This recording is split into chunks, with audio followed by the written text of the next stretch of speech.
I am backstage here with Jim Starlin. Jim, actually, I got a little chance to meet you in on our convention a few years ago, and I remember it distinctly. I got to ask you. You meet thousands of people a day. I got to meet you. It's a little bit different, but people all the time must come up to you and be like, "Hey, do you remember that convention from 7 years ago?" And you're probably like smiling through your teeth, like, "Yeah, man." Doing Just like yesterday. Yeah, okay, there you go. So it's kind of funny. I've been a Jason Todd fan my whole life, but What's wrong with you? I know, but well, I wasn't a fan of the Jason Todd in the 80s that you and the people at DC decided to That's right. He's Red Hood now, isn't yeah, he? Yeah. exactly. I kind of liked Jason Todd with the whole Red Hood thing, but back then he was just a character that kind of wasn't working. And for the first and only real time in comic book history, they said, "Hey fans, like restore the Snyderverse, vote. Do you want this Robin gone or not?" What was it like to actually pen these issues? Because it was kind of like you knew something would happen, but it could have went one way or the other, and it was on a day-to-day basis, I'm assuming, with this information.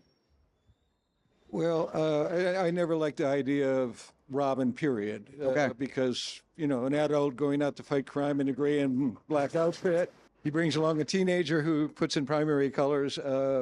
Doesn't seem like it really worked in the real world for me.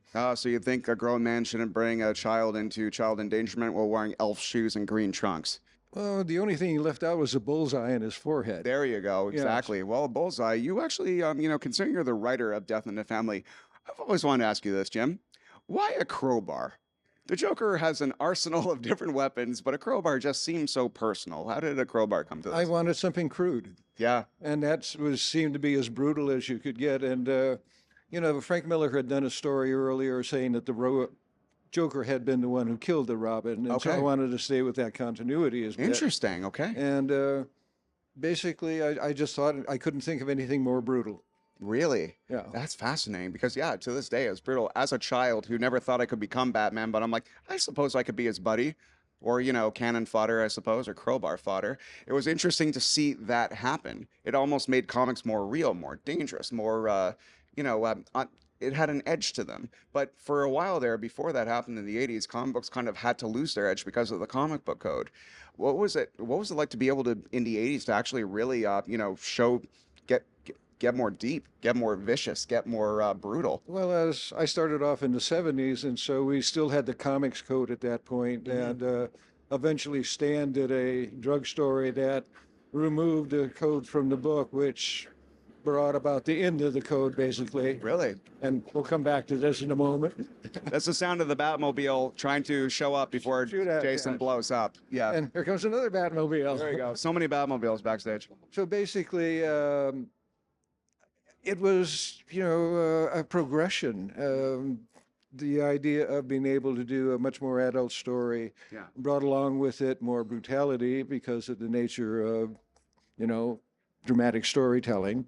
Yeah. And so if it wasn't anything overnight, it was a slow progression. And, I've had my own code of what I wanted to do and not to do. There I will draw lines, but it was censorship sort of disappeared after a bit. And now that I do my own books and that, it doesn't exist at all. And it's all personal choice. Well, let's all talk about that. Before we go, let's talk about that personal book. You said, I caught the end of your panel, you said, this is what I'm going to be working on. It's on your own personal book. Can you tell the folks who possibly may have not heard of that book yet, what is it and where can they find it? He's sitting on my chest right at the moment. Okay. It's Dreadstar, and it's a book, a character that I created back in the 80s that we are brought back. I'm doing 100-page graphic novels of it. It's planned out for 5. 2 of them are out at this point. The Return, Dreadstar versus Inevitable.